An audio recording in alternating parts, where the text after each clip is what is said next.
سر world war 3 کے بارے میں کوئی خیال، کوئی اپنا تاثر، کوئی اپنی رائے؟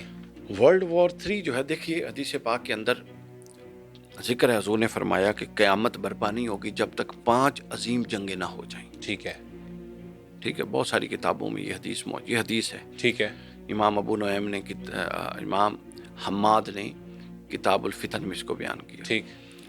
تو پھر حضور نے فرمایا کہ 2 جنگیں عظیم تم سے پہلے ہو چکی ہیں. اچھا، ہمارے آنے سے پہلے 2 جنگیں عظیم ہو چکی ہیں. امت محمدیہ کے آنے سے صلی پہلے اللہ علیہ صلی اللہ علیہ وسلم. وسلم اور رسول الصلوۃ والسلام کے آنے سے پہلے ہو چکی ہیں. ٹھیک ہے، اور فرمایا 3 تمہارے ہاں ہوں گی، ٹھیک ہے، میرے بعد ہوں گی. صحیح ہے. اچھا، اگر ہم زیادہ پیچھے نہ بھی جائیں، پیچھے بھی بہت ساری جنگیں ہوئیں، جی تو ابھی 2 جنگیں عظیم ہم نے خود دیکھی ہیں. جی. تو اب جو تیسری جنگ ہونی ہے وہ الٹیمیٹلی فائنل ہوگی، جو یہاں پر ہم جس کو جنگ عظیم سوم کہتے ہیں، ٹھیک ہے. لیکن حدیث کے تناظر میں وہ 5ویں جنگ ہے اور آخری جنگ ہے. اور آخری جنگ. اور وہ جنگ جو ہے وہ ایسے نہیں ہوگی کہ ایک ہوئی اور ختم ہو گئی. یہ طویل جنگ ہوگی جو کئی مراحل میں ہوگی، کئی جگہوں پر ہوگی. اس پر بھی بعض روایات میں اشارہ ہے کہ جب یہ امام مہدی کی لڑائی لڑی جائے، یہ الٹیمیٹلی سب نے جا کے امام مہدی یا دجال کے ساتھ مل جانا ہے. اچھا، یہ جو سارا غزوہ ہند کی حدیث ہے، باقاعدہ ہند کے بارے میں. اچھا، یہ غزوہ ہند کی اگر ہم بات کر لیں اسی تاثر میں، تو سر اس کی کیا مطلب، کئی لوگ کہتے ہیں کہ یہ ہوگی، کئی لوگ کہتے ہیں کہ نہیں ہوگی. میں بتاتا ہوں احادیث کیا کہتی ہے. حدیث یہ کہتی ہے، مستند حدیث یہ ہے کہ حضور نبی اکرم صلی اللہ علیہ وسلم نے، حضرت ابو ہریرہ راوی ہیں، کہ لوگوں سے وعدہ لیا تھا کہ بتاؤ میرے صحابی کہ اگر تم وہ وقت پاؤ کہ جب ہندوستان میں جہاد ہوگا تو تم کرو گے. حتیٰ کہ حضور نے فرمایا اگر میں ہوا تو میں کروں گا، اور فرمایا کہ اگر میں ہوا تو میرے پاس جو جائیداد ہوگی میں وہ بیچ کے جہاد میں ڈالوں گا اور خود لڑوں گا. تو حضرت ابو ہریرہ فرمایا کرتے تھے کہ رسول اللہ صلی اللہ علیہ وسلم نے ہم سے وعدہ لیا اور میں منتظر ہوں کہ اگر میری دور میں ہندوستان کا جہاد ہو تو میں کروں گا. اچھا، غزوہ ٹیکنیکلی اس جنگ کو کہتے ہیں جس میں رسول اللہ صلی اللہ علیہ وسلم بنفس نفیس تشریف فرما ہو. یس. لیکن اس میں نہیں ہے. نہیں ہے. لیکن یہ چونکہ اس جنگ کی بشارت اور حکم خود حضور نے دیا، تو اس نسبت سے اس کو غزوہ کہتی ہیں. ٹھیک ہے، ٹیکنیکلی یہ غزوہ نہیں ہے. ٹھیک ہے، کیونکہ غزوہ وہ جنگ ہوتی ہے جس میں حضور صلی اللہ علیہ وسلم خود موجود ہوں اور تشریف اور اپنی نگرانی میں لڑوائیں وہ. ٹھیک. لیکن چونکہ اس کی خبر حضور نے دی تو اس لیے اس کو اصطلاحاً ہم غزوہ کہتے ہیں. پہلے تو یہ بات ہمارے ناظرین سن لیں. صحیح، بہت اچھی انفارمیشن سر نے شیئر کی ہے. دوسرا یہ ہے کہ یہ ہوگا، اور حضور نے فرمایا کہ جو ہندوستان اور صحابہ سے وعدے لیے، ہاں جی، اور صحابہ ایک دوسرے کو ریمائنڈ کرواتے تھے، تمہیں یاد ہے نا کہ اگر ہندوستان میں جنگ ہوئی تو تم لوگوں نے ہجرت کر کے وہاں لڑنے جانا ہے. ٹھیک ہے. پھر فرمایا کہ جو لوگ ہندوستان میں غزوہ لڑیں گے، جنگ لڑیں گے، وہ اگر جیت گئے، غازی ہوئے، ہاں، تو زمین کے بہترین مومن ہوں گے. اچھا، اور اگر شہید ہو گئے تو اللہ کے ہاں افضل ترین شہداء میں ان کا شمار. کیا بات، افضل ترین شہداء. تو یہ بالکل وضاحت ہے. یہ جتنی موومنٹس ہو رہی ہیں اس وقت، ہم بالکل آپ سمجھ لیں کہ قیامت کے دہانے پر کھڑے ہیں. ٹھیک، بہت قریب ہیں. یہ سب موومنٹس میں دیکھ رہا ہوں کہ یہ سب موومنٹس جو ہیں یہ حدیثوں کے ساتھ اگر جوڑا جائے تو یہ سب موومنٹس اس گریٹ وار کی طرف جا رہی ہیں جس کو امام مہدی نے لیڈ کرنا ہے. ٹھیک ہے. اصفہان کے یہود نے کس کے پیچھے کھڑے ہونا ہے، وہ کہاں سے اٹھنے والے ہیں. اور پھر دوسری حدیث میں فرمایا کہ حضور نے فرمایا کہ جس دن بیت المقدس آباد ہوگا، مدینہ کی ویرانی کا سفر شروع ہو جائے گا. اور بیت المقدس کی آبادی کے لیے اٹیمپٹس آپ دیکھ رہے ہیں.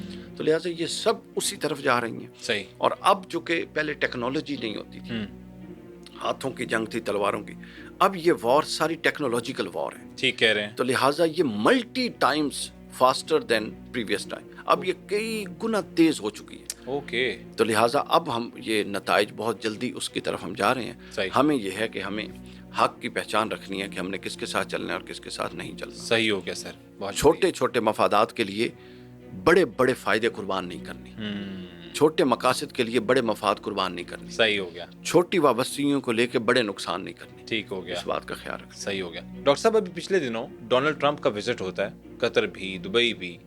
وہاں پہ آپ نے دیکھا کہ ایک رقص کیا جا رہا ہوتا ہے، اس پہ آپ کا کیا خیال ہے؟ وہ کیا منظر تھا؟ دیکھیں، اس سے جو ڈونلڈ ٹرمپ کا وزٹ ہوا ہے اس کے بہت سارے پہلو ہیں جو ہمیں دیکھنے والے. جی.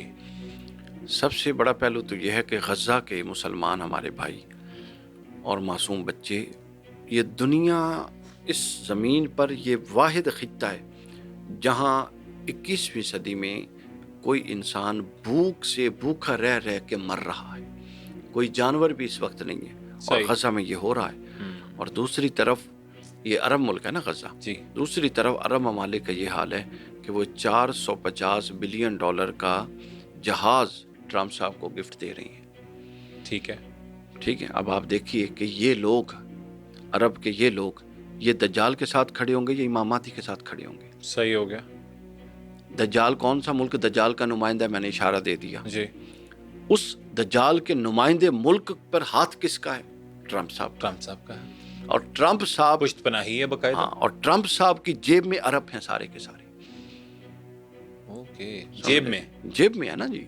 اب دیکھیں نا، غزہ کے مسلمانوں کے لیے کسی نے آواز نہیں اٹھائی ان میٹنگز میں. بہت سے سر پاکستان میں لوگ اٹھاتے بھی رہے ہیں. ہاں جی، اور پاکستان اٹھا میں بھی اٹھاتے رہے ہیں. ہیں. پاکستان میں تو اٹھا رہے ہیں نا، لیکن یہ بیچارے کر کچھ نہیں سکتے. یہ تو خود اپنا الیکشن خود نہیں لڑ سکتے، انہوں نے غزہ والوں کو کیا چھڑوانا ہے؟ تو ان کو تو چھوڑ دیں. اب وہاں پر اگر آپ جائیں تو یہ سارا کچھ ہوا.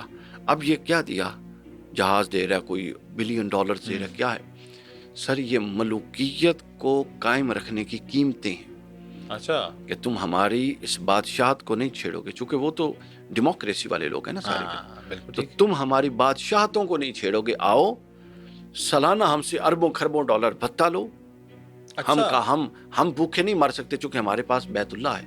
تو کعبہ کی کمائی جو طواف کر کے آتی ہے وہ سب ٹرمپ کو اس کا ایک شیئر جا رہا ہے، تاکہ ہماری یہ جو ہے کیا نام ہے، بادشاہت برقرار رہے. قطر کی طرف آ جائیں. قطر والوں نے کیا کیا؟ قطر والوں نے، اب اس کی ایک ہے ریلیجیس پس منظر جی اور ایک ہے کلچرل اسپیکٹ. میں دونوں بتا دوں. جی. کلچرل اسپیکٹ یہ ہے کہ یہ ان کے ہاں رواج ہے اچھا. کہ کوئی بھی بڑا بندہ آئے. حتیٰ کہ بعض قبائل میں یہ بھی رواج ہے کہ جب دلہا آ رہا ہوتا ہے ہاں اپنا بارات فنکشن میں ٹھیک ہے. رخصتی سے پہلے، تو وہ اسی طرح بچیاں کھڑی کر کے اور بالوں کے اس طرح سے رقص کر کے اس کو ویلکم کرتے ہیں. یہ ان کا کلچرل ایونٹ ہے. اچھا. اور یہ پہلی دفعہ نہیں ہوا، پہلے بھی ہوتا رہا ہے. ہاں، ٹھیک ہے. ہر یہ دفعہ ذرا ٹرمپ کی وجہ سے زیادہ وائرل ہو گیا سوشل میڈیا کی وجہ سے. ورنہ جارج ڈبلیو بش جب آیا اس کی وقت بھی ہوا، کلنٹن صاحب گئے اس وقت بھی ہوا، اور دیگر ممالک کے صدور جاتے ہیں اس وقت بھی ہوتا. ٹھیک ہے. ایک تو یہ. اب جب اس کلچر کیا ہے؟ کلچر اسلام پر حاوی نہیں ہے. کلچر اسلام کے ماتحت ہونا چاہیے. جی بالکل. اگر آپ کی کلچرل تہذیبی روایات اسلام سے نہیں ٹکراتی تو پھر آپ اسلام کو فالو نہیں نہ کر رہے. نہیں، اگر وہ نہیں ٹکراتی تو پھر کوئی پرابلم نہیں ہے. اور اگر آپ کی کلچرل روایات اسلام سے ٹکراتی ہیں تو پھر آپ نے فیصلہ کرنا ہے. یو ہیو ٹو ڈیسائیڈ کہ اسلام سپیریئر ہے یا آپ کی کلچر روایت سپیریئر ہے. ٹھیک ہے. اسلام میں ایک عورت کے بال جی دوسرا مرد نہیں دیکھ سکتا. اور یہ کیسے غیرت مند لوگ تھے کہ جو خود اپنی موجودگی میں اپنی بیٹیوں کو وہاں پہ کھڑا کر کے اور ان کو نیم برنا سا لباس پہنا کے، پتلا لباس، باریک لباس، اور ان کے سروں سے وہ لے کے دوپٹے اتروا کے اور ان سے وہ رقص کروا رہے تھے. اور بال ہل رہے ہیں اور وہ خوش ہیں، اور وہ جناب وہاں پر رقص چل رہا ہے اور وہ ٹرمپ انجوائے کر رہا ہے. تو یہ بہت ہی اس پر انا للہ و انا الیہ راجعون نہیں پڑھا جا بالکل سکتا ٹھیک ہے. کہہ رہے ہیں. افسوس کی بات ہے. اب آپ کہیں کہ بندہ روئے تو کہاں روئے اور کس کے آگے روئے؟ ٹھیک کہہ رہے ہیں. جب راہبر ہی راہزن بن جائے نا تو اس قوم کا پھر کوئی پرسان حال نہیں ہوتا. صحیح ہو گیا. یہاں پر پھر وہ حالی صاحب کا شعر ہوتا ہے کہ خاص ہے خاصان رسول وقت دعا ہے، امت پہ تیری آ کے عجب وقت پڑا ہے. کیا بات ہے. یہاں پر یہ پوزیشن ہے. کوئی پرسان حال نہیں ہے. جنہوں نے راہ دکھانا تھا وہ خود راہزن ہیں. جنہوں نے راہبری کرنی تھی وہ خود ڈاکو ثابت ہوئے. جن کے سپرد گھر کی چابیاں تھیں وہ خود گھر فروش بن گئے. تو پھر کیا ہوگا؟ پھر یہی ہوگا کہ آپ انفرادی طور پہ اپنا نیک عمل فرض ادا کر سکتے ہیں، فرض ادا کریں، اور جتنا آپ کا دائرہ کار ہے اتنے دائرے میں غلط چیز کو پروموٹ نہ ہونے دیں. ٹھیک. بس آپ بری ذمہ ہیں. پھر صحیح ہو گیا سر.